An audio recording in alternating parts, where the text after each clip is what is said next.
Hello. Thank you for joining us today on this segment on human trafficking. My name is Allie Martinez. I'm the chair of the Mid-Michigan Regional Human Trafficking Task Force. I am joined today by friend and colleague Sandy Eagle from the Midland Regional Human Trafficking Task Force. Hi Sandy, how you doing today? Great. Thanks so much for having me, Allie. Yeah, absolutely. So I would love if you could just start to tell us a little bit about yourself and how you got involved with the Midland Regional Human Trafficking Task Force. Well, sure. So I work within the criminal justice and social services field. And years ago, a small group of us started meeting at Shelter House. And we thought, we were going to create this task force and thought what our goals were, things like that. And now I'm embarrassed to say that when I joined this task force, I thought we would be doing, a lot of maybe outreach, educational things, maybe in some larger cities where human trafficking was happening. I really did not think that human trafficking happened here in Midland. Like anyone from the Mid-Michigan area knows, there sometimes seems to be this public perception that Midland County is a sparkle city. So when I first joined, I thought we'd be doing more outreach things in other counties, other cities. Well, as I started to go along and more people started to come to the table, I met several people who were trafficked here in Midland. Yeah. And I just found it really shocking, and I was horrified and I was shocked that it is happening here in Midland, and I just kind of made it my personal goal from then on to do what I can to bring awareness to this issue, because I wondered if I thought that, how many other people think like that too. Absolutely. I want to back you up a little bit. You mentioned Shelter House, so some of our viewers might not be familiar with what that is. Can you explain it a little? Yeah, so Shelter House is the domestic violence shelter here in Midland. They are part of our task force as well, and I know we might get into it a little later, but like I said, they kind of they can service human trafficking survivors, men and women, so they play a big role. Okay, so a few of you sit down at this table and you want to end human trafficking, you want to go to some of these bigger cities, you want to do some vigilante efforts, if you will. Right. And so how did it evolve to really inviting more people to the table and having the opportunity to meet with those survivors? Well, so what we did was we started attending state task force meetings with the Michigan Human Trafficking Task Force. And as time kind of went on, we made connections there and actually became affiliated with the state task force. So the Midland Task Force is now a branch of the state task force. So like I said, as we kind of learned more about human trafficking and what exactly it looks like, it was just more people started to get involved and the word kind of got out. So. Yeah, and I do want to talk a little bit about the state task force. So the Mid-Michigan Regional Human Trafficking Task Force is also a branch off of that state task force. And Michigan is really sort of a leader, if you will, and one of the first states to establish a statewide human trafficking task force. And so from your perspective, really, I'd like to hear what you think about that task force and its creation and kind of what you like about being involved in it. Yeah, well, like I said, what I love about the state task force is there's probably, I know there's more agencies now, but at the time we joined, there were about 135 agencies statewide. Yeah. So you're able, what's going on statewide, whether it be resources, with the laws, bills going through, things like that. It's a huge networking and resource opportunity too. Yeah. So. Yeah, and I would share that perspective in that sometimes there aren't human trafficking services available in a county or a community, or maybe there are and they're full, or you need to connect with a longer term service. And so having the connection to those services throughout the state absolutely. Is really invaluable to the work that we do. And so sometimes it helps you to have that regional county perspective and that big picture perspective of what's happening across our state and what's happening across the nation. Absolutely, yep. And so at this point, what really does the state or the regional task force look like to you? How has it evolved to where it is today? What does it look like today? Well, today, what we do, we meet every other month, and during our meetings, which have been held by Zoom just because of the pandemic and whatnot, But we give the updates of what's going on at the state level, because we attend the state meetings every month. So we do an update for the state level. We also always like to have an educational component. So whether it be, on mandated reporting or a homeless shelter, I always like to have some type of guest speaker from somewhere that services vulnerable populations, because as we know, vulnerable populations are more susceptible to human trafficking. So that's kind of what our meeting looks like. They're open meetings, so anyone's welcome to attend. We have a Facebook page, so a lot of people will send a message on Facebook, and then we can email them the Zoom information and whatnot. And like I said, we got a lot of good people on our task force. We have a pretty diverse group of agencies from around the community, educators, people in the medical field, pastors, law enforcement, concerned citizens. So we have a really good group going on. That's awesome. Yeah. And when you talk about vulnerable populations, what do you mean by that? So I know as we know, the media likes to portray human trafficking as, overseas, international borders, random mall abductions, things like that. And it's certainly not the case with human trafficking. Human trafficking, vulnerable populations, people, that have a history of substance abuse, are homeless, maybe have been incarcerated, at-risk youth. Yeah. Human trafficking, there's some type of vulnerability that the trafficker is exploiting. So. Yeah, absolutely. I always try to describe it as, you said the mall abduction thing, that if I go to the grocery store and someone, shoves me in a trunk, people are going to look for me, right? And so I recognize the privilege that I have in that there's security cameras most places that I go. Someone knows that I went to the store. I have young kids, so my husband's going to be looking for me, right? I can't be gone too long. But the reality behind that is that there are so many people within our communities that if they went missing, no one would notice. And it's a sad reality. It's a harsh reality. It's kind of heartbreaking when you think about it. But we do have, youth, people in foster care, people who are the forgotten amongst us, or maybe the outcast amongst us, that when they go missing, nobody cares or nobody is searching. Would you say that that's the case in Midland County as well? Yeah, absolutely. I think if we were to say what human trafficking looks like in Midland County, again, Midland County, we are in the middle of an opiate epidemic right now. There are homeless shelters, the open door. There are at-risk youth, poverty. So all these factors and populations make us susceptible to human trafficking.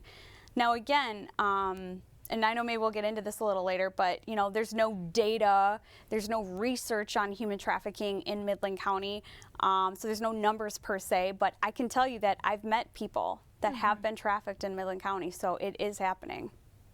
Yeah, and so when we talk about the numbers, I imagine having the task force meetings help kind of keep that in perspective for people. Would you say that? Absolutely, absolutely. And why don't we have numbers? That's a great question. That's a great question. I think that human trafficking, it's so many layers down. It's hard to identify in the moment that it's going on. And again, I think it's always been going on, but like I said, it's levels down under drugs, homelessness. It's not the first thing that presents. So again, without the data or research, it's hard to convince people that it's happening. Yeah. So. You mentioned that you have a criminal justice background, and so engaging with law enforcement on the task force, what does that look like?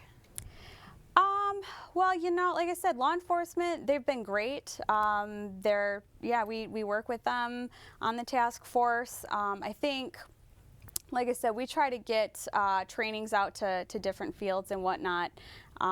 whether it be law enforcement, medical. But yeah, like I said, they've been involved and they've been great. And again, it's just, you know, they're helping kind of combat that, I don't know, stereotype per se, maybe that, you know, it's not happening. Just to keep, you have to look a few levels down. Yeah. So. And with law enforcement, I imagine it's looking at what most of society would consider criminals and trying to see the victim. Exactly. When we're talking about human trafficking. Yep, exactly. So when you do these trainings and this education, what are some of the indicators that you talk about? So it depends on the group that we're presenting for. Really, anyone, we'll present for anyone that's willing to have us, but we make our presentations unique for that specific group. So for example, when we did a training for the medical community, we had an expert, because again, being affiliated with the state task force, we have that networking, so we were able to have a medical doctor expert in human trafficking come in and present for the medical doctors. So it just kind of, you know, we specify that training for who's having it. Yeah. Like I said, our trainings they don't cost anything. They're free. Everyone on our task force, and even the state task force, as you know, we're all volunteers. Yeah. You know, but like I said, a lot of times if people do want to make a donation to the task force for a presentation, it just is invested back into the task force. Whether it be, you know, these trainings, renting a space, or, you know, hiring a speaker to come in, things like that. So depending on what the agency's looking for will depend on, or what they want, will depend on the presentation. So we've also had social media awareness training come in too. So. Yeah, and so with social media, I guess we can pause on that for a little bit. I mean, what challenges does social media present when we're talking about human trafficking? So, well, I think the challenges with social media, it's just, you know, anyone can hide behind a screen. Challenges with social media too, I think, with, you know, all the different apps that are out there, and, you know, everyone has their phone connected to them 24/7. You know, we even, you know, sleep with our phones next to our heads and whatnot. So it's just, you know, who is on the other side of, do you know who you're talking to? Do you know who all your followers are? Things like that. Yeah, and I think one of the challenges that I see with human trafficking, and I'm sure you would agree with me, is that information spreads so quickly on social media. Absolutely. And oftentimes human trafficking is so sensationalized that once, you know, a scary incident happens at a store or somewhere out in the community, and it could be really scary, okay? So I say scary, but really that person probably is in fear. And it spreads so quickly, right? And sometimes I like to discuss this in my presentations, and I'm sure your volunteers do as well, of like, what could we do instead of sharing this on social media? Is there a better outlet for expressing your fear and getting that community awareness out? And so what would you say to that? What would be a good, if you encounter something in the community, what should you do? Well, like I said, I think if you see something that you're really concerned about, you know, try to just gather as many details as you can, and then definitely I would call 911 and make the report, you know, because it may not be safe for you to follow up on what you think. So, you know, just try to get descriptions of clothing or vehicles, things like that, and make that report.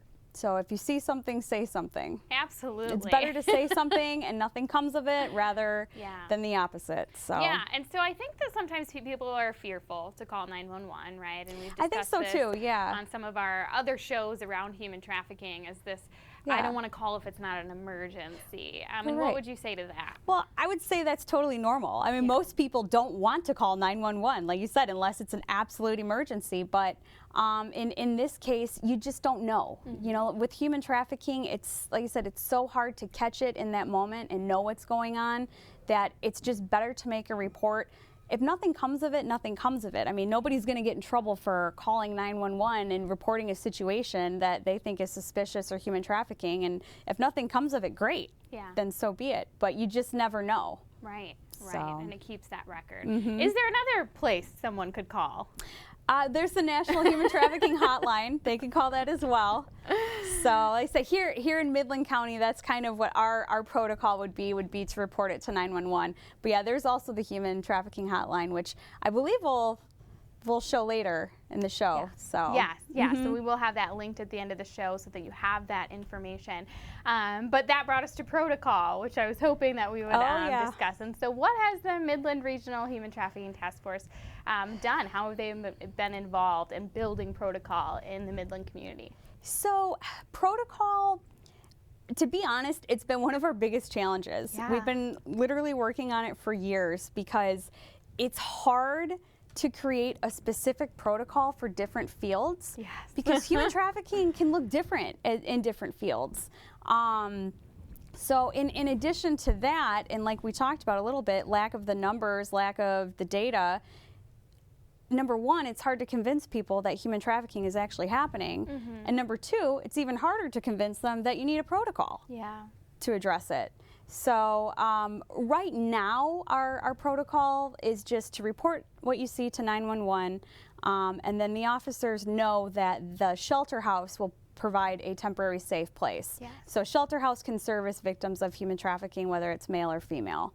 So that's kind of what we have right now, but that is something that we're continually working on. Yeah, So. yeah, it's difficult when people have blinders on, and I think we've had the biggest set of blinders on over the last year and a half because everybody's priorities shifted to being safe during a global pandemic, right? Absolutely. And so there's no fault in that. Right. That's an important piece of everybody's life right now. But it is kind of hard to revert attention to something if it's not right in your face, right? Exactly. And so I think that we can talk a little bit about the survivor aspect of this and why survivors aren't shouting from the rooftops that there's a problem here, right? And you said that you've met some survivors along the way from Midland County. And so what do you think stands in the way of survivors getting help? Well, I think there's several factors. First and foremost, they don't identify as victims of a crime. Yeah. You know, like we talked about, a lot of the survivors, you know, they may have a lengthy criminal history, a history of substance abuse. They, you know, may be engaging in behaviors that are not socially acceptable. So they would never even think to identify themselves as a victim of a crime. Another reason I think would be the effects of trauma. As we know too, I mean, abuse and human trafficking are hand in hand, whether it's physical abuse, sexual abuse, emotional abuse. So just the effects of trauma are just hugely impactful. And then, I mean, just probably lastly too, you know, just feels of shame or embarrassment, you know, that they're even caught up in this. They may have a lack of trust in the system. Because as we know, a lot of the survivors too, they've been involved in the criminal justice system, the social services system, and you know, they don't have a trust in the system, and they may not even know what their options are. Yeah. So just to name a few. And when you say caught up in this, what do you mean by that? Are you insinuating that someone would be a victim of human trafficking and not realize it? Yeah. Yeah, absolutely. So, like caught up in it, like for example, if someone is struggling with a drug addiction, you know, where they're getting their drugs from, that drug dealer could be, you know, making money off them, whether it's forced labor or commercial sex acts, you know, and just giving them drugs to just keep them going. So, you know, that person in that situation would never, because you know, they're engaging in, they wouldn't think that they were a victim of a crime, when in fact they are. Yeah, definitely. So they think they're just doing what needs to be done to fuel their addiction, right? Absolutely, and I think that yeah. When you talked about how we're in the middle of an opioid crisis, when you think about people who are addicted, that they're often willing to do whatever it takes in order to get their next fix, that oftentimes traffickers are taking advantage of that. Absolutely. Yeah. So like I always said too, you know, human trafficking, it's not a crime of transportation, it's a crime of exploitation. There's always a vulnerability of some kind that the trafficker is exploiting. Yeah. So now, to where we are at this point with your task force, I want to bring it full circle around there. So Sure. what are some of the challenges of just being a task force? And I think that we've discussed a few of these, but what challenges does your task force face on a pretty regular basis? Challenges. So you know what? There's not enough time in the day. Yes. There's really not. Like I said, our challenges. I spoke a little bit earlier about just trying to create a protocol. You know, like I said, things look differently from medical to law enforcement to education to social services. So it's like, how do you create a protocol in all those specific fields? Again, I'd say, financially, just to put on a community presentation, the renting the space, the paying for the speaker, things like that. Everything costs money. Yeah. So money and time. Yeah. Yeah. And how could someone get involved with your task force? Well, like I said, our meetings are open, so anyone is welcome to attend. You can find us on Facebook. It's the Midland County Human Trafficking Task Force. Send us a message with your email, and then I'd be happy to send them a Zoom link. And like I said, they're welcome to attend. So, or they can check out. There's the state task force website as too. That will kind of link you or direct you into this. Okay. Is there anything else that you'd like to say? Did we miss anything? I would just say, a lot of people wonder what can I do? Yeah. What are things that I can do? And I just want to say, get involved. Get involved with some agency that services a vulnerable population. Yes. Whether it's serving at the Open Door or at the shelter house. Get involved in Big Brothers Big Sisters. Consider being a foster parent. Hire someone that has a criminal history or a history of substance abuse. Give them a chance. And again, have our group come do a presentation, for even your small group or a facility. Doesn't matter how big or how small. Yeah. People can educate themselves on fair trade products, things like that. So I'd just say get involved and educate yourself. Yeah, in creative ways, right? So absolutely. All of those ways that you just listed and getting involved didn't include a human trafficking task force. They didn't include vigilante efforts and going out into the streets and doing stings.